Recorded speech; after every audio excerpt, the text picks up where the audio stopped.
A-N. He will then be followed by McBib Gametta V. Homan, H-O-M-A-N. He will then be followed by McBib Gametta, M-E-K-B-I-B, Gametta, G-E-M-E-D-A, who is our Vice President for Diversity and Inclusion. After that, we'll take a round of questions, and then we'll conclude in about 30 minutes. Again, we'll be starting in about 2 minutes. Thank you. For Mark Warden, W-A-R-D-E-N. He is the Vice Rector for Eastern Virginia Medical School.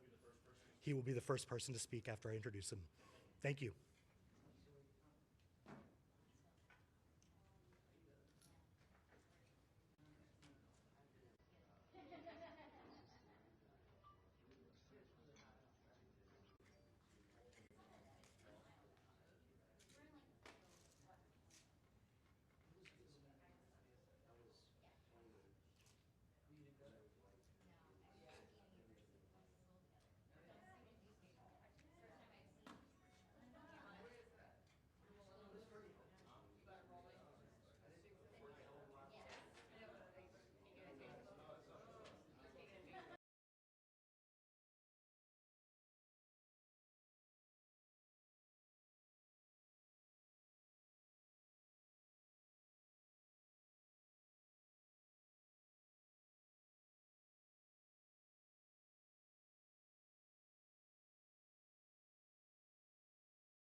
Good afternoon, and thank you for coming. On behalf of the EVMS Board of Visitors, I first want to say that we firmly believe there is no place for these types of photos, and we regret what has happened. On behalf of the board, we sincerely apologize. The board was made aware of the yearbook photo issue Friday afternoon, and we immediately directed the president to take action. So under the direction of the board, Dr. Homan has created the Community Advisory Board. Under the direction of the board, he's engaged an outside law firm to conduct an independent third-party investigation into how such clearly offensive and unacceptable photos came to be published in the yearbooks in the past. This investigation will be fully independent, it will not be restricted in scope, and will be fully transparent. We are committed to finding the truth and being transparent in this process. We held a board meeting early Monday morning, and the full board affirmed the actions the president has taken thus far. We have supported the actions of the president and his management team since Dr. Homan's arrival here at EVMS and their work on diversity and inclusion. The board believes in the professionalism, the competence, and compassion of our students, our staff, and our faculty. We believe we will learn from this and become a stronger institution because of it. At this time, I'd like to turn things over to President Homan.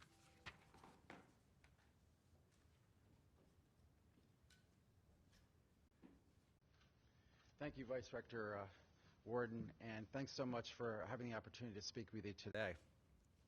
We appreciate the opportunity to share you with more information and then have an opportunity for you to be able to ask questions of me and the individuals that are here representing EVMS. As you know, the past EVMS yearbooks have contained shockingly abhorrent pictures that are antithetical to the values and principles of our professions.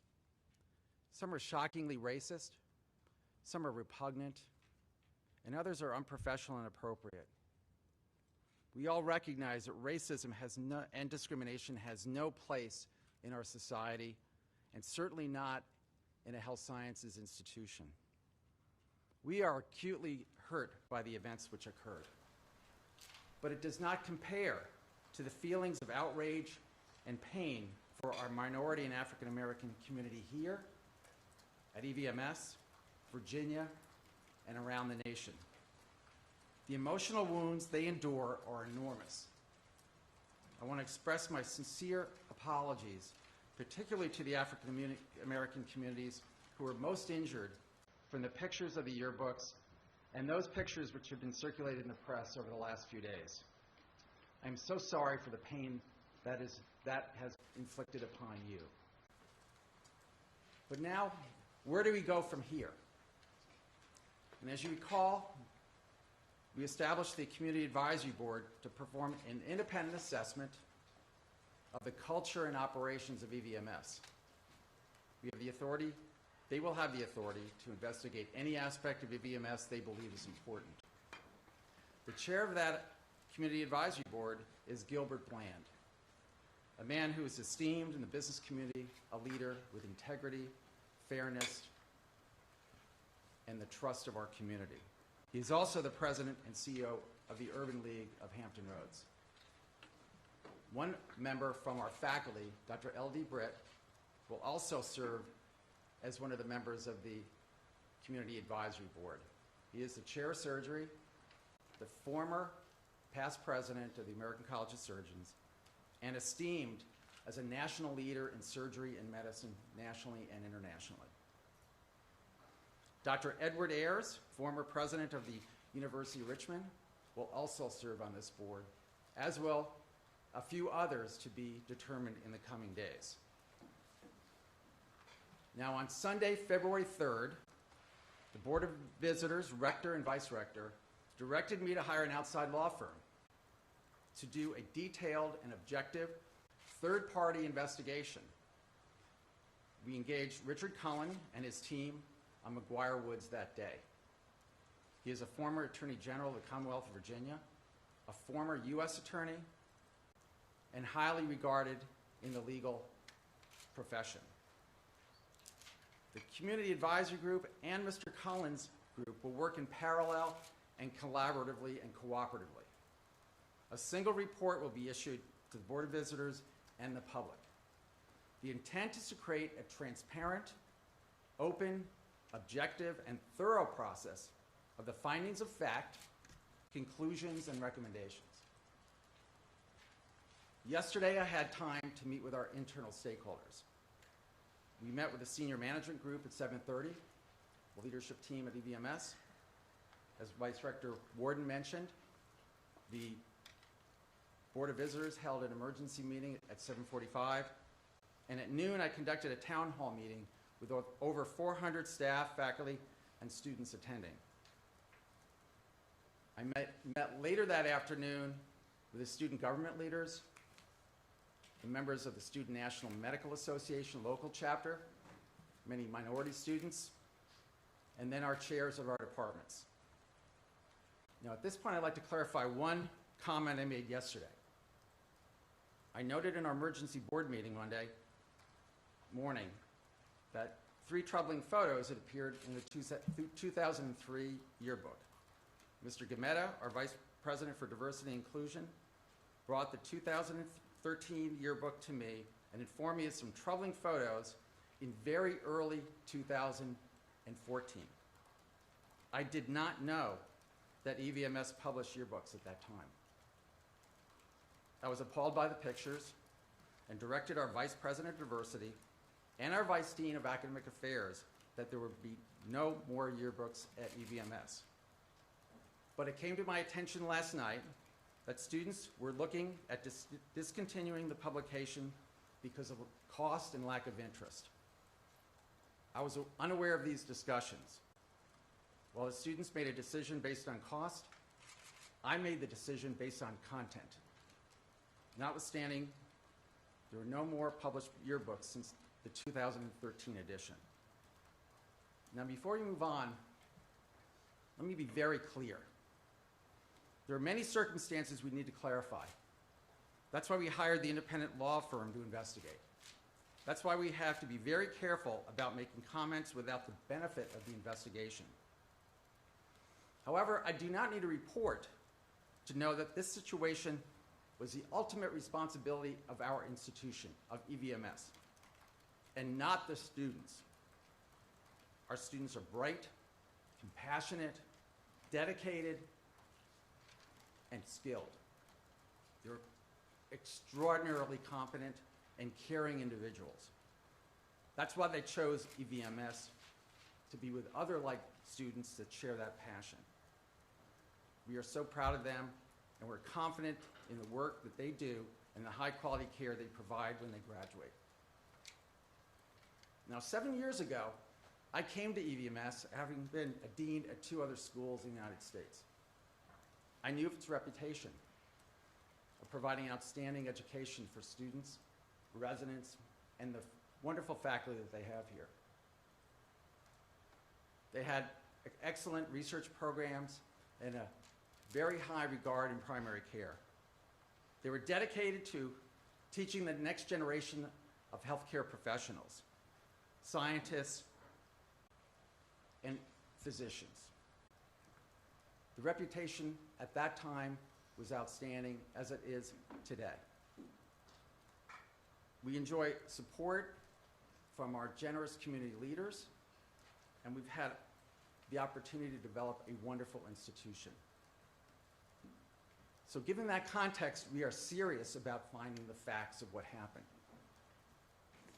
We want to be sure that we are transparent and open and have the ability to ensure that the public can have the trust of EVMS, and that our students, faculty, and alumni who do such great work every day caring for the communities they do can be assured that this institution continues to do its great work. So I want to thank all of them for the commitment to medicine and health professions here at EVMS. At this time, I'd like to introduce McBib Gametta, Vice President for Diversity and Inclusion, to the podium to discuss our efforts to enhance the culture of diversity and inclusion. Mr. Gametta.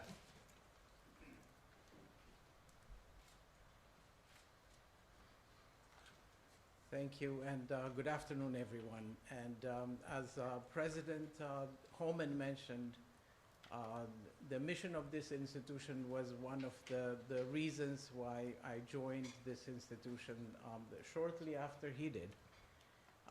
And the opportunity to drive this mission of community orientation through diversity and inclusion efforts. And I believe we have made significant efforts through the past 6 years at this institution to advance diversity and inclusion. Some of the efforts include looking at how we diversify our trainees. And we started with implementing holistic review in our admissions process, training all our admissions committee to facilitate review of various qualities that students bring to our school, beyond the academic metrics. We doubled the number of minority students in our MD program in the past 2 years, reaching 20% of the last 2 classes. We have increased the number of underrepresented minority students in our health professions program as well. We approach about over 30% of our students across the school are underrepresented minorities in the health professions and medical programs. We have developed a mentoring community across in the Hampton Roads that includes pre-medical students at colleges in the area, including the historically black colleges and universities, such as Hampton University and Norfolk State University, to engage students in mentoring programs across the school, which involves our medical students here, community physicians in the community who are underrepresented minorities. We have also increased the pipeline programs we have in the pre-K and through 12 programs, working with organizations such as the 200 plus Black Men to engage high school students who are Black men into health professions. Because we have highlighted in our publications and in engaging in conversations where we showed that Black students, actually African American students, are lacking in medical school, and we have made particular efforts in that area. We have also implemented policies to increase the number of faculty and leadership that come from underrepresented groups, increasing that effort with search policies that includes implicit bias training in the search process and policies to diversify the search committees in this effort. The training programs that we have implemented across the board include implicit bias training for everyone that is required in the institution, from staff to leadership to faculty to trainees. Our Board of Visitors may be one of the few boards in the nation at medical schools who have undergone implicit bias training. We have also engaged the community in numerous efforts to have conversations on social justice and health disparities, bringing speakers and programs that engage our students and trainees and local communities and physicians in the community in conversation on how we improve the health of our community and address health disparities. All in all, we have made significant progress at this institution to address the persistent health disparities and inequities that exist in the nation.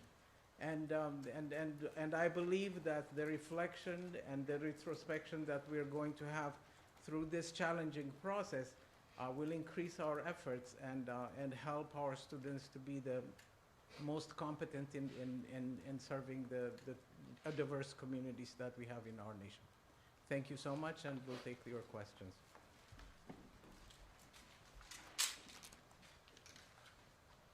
Questions?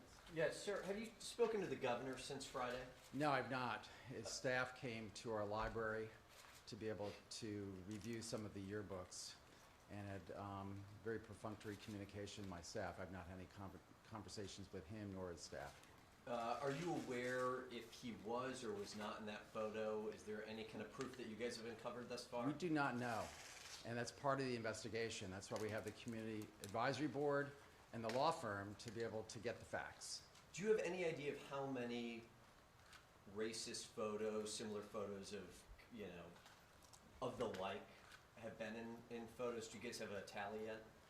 I don't have a tally. I know my staff has reviewed it. All I know is that one is sufficient for me to be alarmed. And so at this stage, what we want to do is to take that seriously. There's been a pattern, as I mentioned. Some are repugnant, some are unprofessional, some are shockingly abhorrent, like I mentioned. And we have to make sure that we can review that, and the board and the law firm will look at that, determine what the numbers are, what the process is, develop an assessment and recommendations for our school to improve. Did school staff ever look at the yearbook before it was published, or was that just students that put this yearbook together? At this point, it depends on the year, from what I understand. I don't know specifically. The students have had an active engagement in this school from its inception. It's a community that was created by the community for the community, and as a result of that, was bootstrapped from limited resources with faculty and students that were very closely knit. And through that process, there was a blended responsibility for some functions like that. I have to imagine that some issues that were overseen by faculty, but I do not know which ones, and that's part of the process to get all of the facts to the investigation. Any guidelines? Has anyone contacted you from the student staff that were a part of the layoff crew or the editor? Have anyone from the school contacted them, or anyone from that staff contacted you all? Is in terms of that one photo? In terms of the 1984 yearbook? No, I've not received any information. I don't know if my staff has, but my feeling is this happened on Friday. It's been very fluid here, and we're trying to communicate to all the stakeholders in the region, our faculty, staff, our students. I'm concerned about my minority students here because they're hurt. As I mentioned, our African American community in this region is outraged, as they should be, as well as around the country. So we've tried to create a process, that's what we've done, to ensure that there is openness, fairness, but thoroughness in a third-party independent investigation. And I think through that process, we will gain the facts. It'll be available to you as it becomes available, because it'll be reported to our Board of Visitors, which is our fiduciary board, and to the public. You've already said that when you learned about the photos that were in the 2013 yearbook and discontinued the yearbook, it did not prompt you to go back and review previous yearbooks at that time. But had you reviewed them and had you actually seen the photo that was on Governor Northam's yearbook page, would you have made that photo public at that time? I can say that we're a public institution. We receive public funds, and we're not political. And would want to try to direct our energy to that which Mr. Gametta mentioned about improving the diversity inclusion culture of this school. And that's what we tried to focus on during my tenure here. Would you have made it public? I don't think I would have made it public because of the political nature of that photograph. And we are a public institution receiving public funds. My sense is that we need to focus on that which we need to do to create an environment of inclusion and diversity and have the opportunity to be able to make sure that the next generation of physicians and health professionals hold those values. Why did you pick Mr. Cullen? Mr. Cullen was recommended by 2 or 3 sources as a extraordinarily well-regarded attorney in Virginia, former U.S. attorney, former Attorney General of Virginia, the chairman of McGuire Woods, a very esteemed law firm, and he had done similar programs like this with other institutions. Bottom line, what are you hoping to get from this report? I mean, this happened over 30 years ago. Finding out how it happened Right. wasn't going to change anything. Right, and I think that's a great question because we want this to be more than just the review of what happened 30 years ago. We want to know what's happening today and what we can do to make things better. So I think that both the Community Advisory Board and the law firm are going to work in concert, as I mentioned, collaboratively and in parallel. And through that process, we'll understand why, what, and where. Why could this have happened? You know, who is responsible in terms of the oversight or lack thereof? Because, as I mentioned in one of my press releases, you know, if you don't understand history or don't respect it, you're destined to repeat it. We never want to repeat anything like this again. But more importantly, to review the past, we want to also have an environmental survey of our operations and culture of diversity today. In medicine, and I'm a physician, we always get concerned with one area of the lack of knowledge. It's our blind spot. We don't know what we don't know. In medicine, if you know what you know, it's easy. If you know that you don't know, you get a consult. But if you don't know what you don't know, it's dangerous. And that metaphor applies to management. And we want to make sure we know where our blind spots are because I may not be able to see those. And this is going to be a transparent process so that the investigatory team will look to hopefully uncover opportunities for us to be able to improve the processes, improve our culture, improve the ability for us to do this going forward and in perpetuity. So it's not a one and done. This is the metaphor of quality improvement and making sure that we can ensure that the work that's done through this process continues beyond my tenure here. Dr. Homan, can you clarify, if the school had no involvement with the yearbooks, how were you then able to discontinue it in 2014? Can you clarify? Well, I'm not saying the yearbooks were paid by EVMS funds, the student affairs fee from the students, and there was oversight at the time. I understand from last night, actually, there was a medical student who's now a physician who emailed me stating that in parallel at the time when I knew what occurred now it's very early 2014, Mr. Gametta came to me with the yearbook saying, look at these pictures. The students in parallel, I was unaware of this, were also looking to see what the value was. It's costly, not a lot of, perhaps a lot of interest, and they were looking to maybe discontinue it independently. Notwithstanding, I saw the content, and I made the decision at that time, based on content alone, that we were not going to have any more yearbooks. Would you have the authority to discontinue Yes. them? Yes. Can I ask you a One question? clarification, please, one clarification. Not EVMS funds, student fees, which students pay in and then fund their activities. So not core dollars, student fees. Yes. Dr. Homan, can I ask you a question about whether or not you've heard from the governor's staff or governor himself as to whether they're also hiring a private investigator to look into how these pictures... I don't know. The only contact we've had with the staff is when the pictures broke, they came to our library to be able to look at the actual copy of the 2084 copy of the yearbook so they could look at it in person. And that was the only conversation that was had. They Well, it wasn't really a conversation. It's just we wanted to make access available to it because that which is in our library, we're a public library. Anybody can come in to be able to utilize that.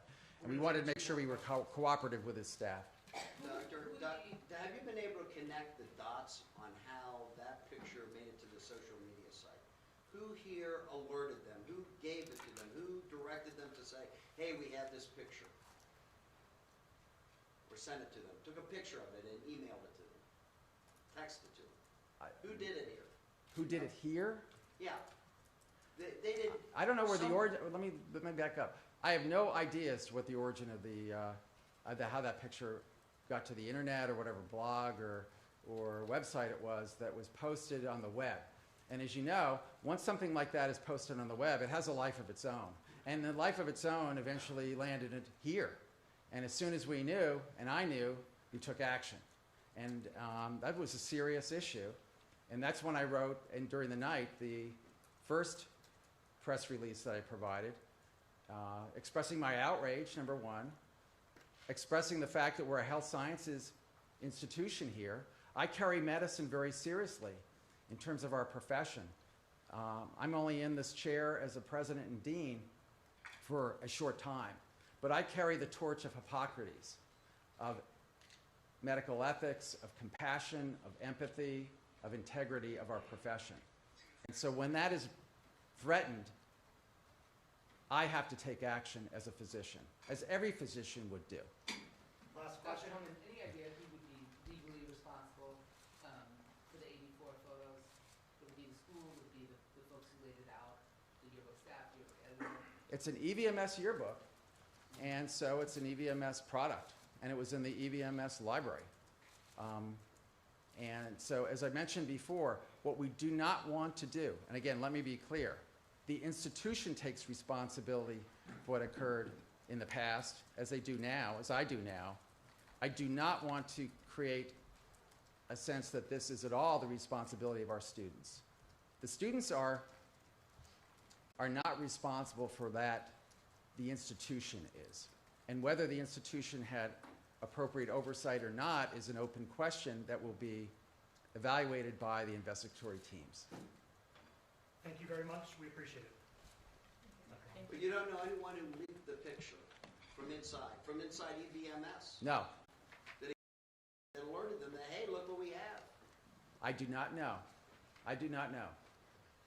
I have no knowledge of anyone in EVMS leaking anything. How would it have gone out? There are, the source were classmates that had it previously. It was in the library. It had public access. But to my knowledge, I have known no one from the EVMS staff, faculty, students that initiated the process. Because he was in politics for 12 years and it never came out. Thank you very much. Thank you. I walked right in front of your shot. I'm so sorry. I believe it. If you blow it, you own it. Salute.